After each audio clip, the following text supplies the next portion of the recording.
আজকে এখানে ঐতিহ্যবাহী নাতরপেটুয়াতে যেভাবে খাল খননের জন্য যে দাবি আসছে, এটা একমাত্র হলো জলাখ্যাত এই মনোহরগঞ্জ উপজেলা এবং তথা নাতরপেটুয়া অঞ্চলের মানুষ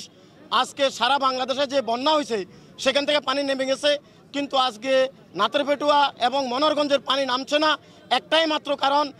প্রভাবশালীরা খাল দখল করে যেভাবে মানুষকে কষ্ট দিচ্ছে। আজকে জনগণের দাবি অবৈধ দখলদার থেকে খাল খনন করে এই মানুষকে জলাবদ্ধতা থেকে রক্ষা করার জন্য আজকের এই দাবি জোরালোভাবে মানুষ দিচ্ছে।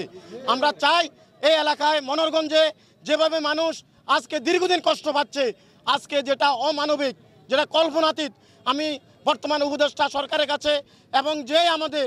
এই রক্তের বিনিময়ে ছাত্র জনতার মাধ্যমে যে সরকার এসেছে সেই সরকারের কাছে দাবি করব এই মনোহরগঞ্জে এবং এই নাতরপেটুয়াতে অবৈধ দখলদারদের মাধ্যমে খাল খনন করে অনতিবিলম্বে এবং যে মাছের জন্য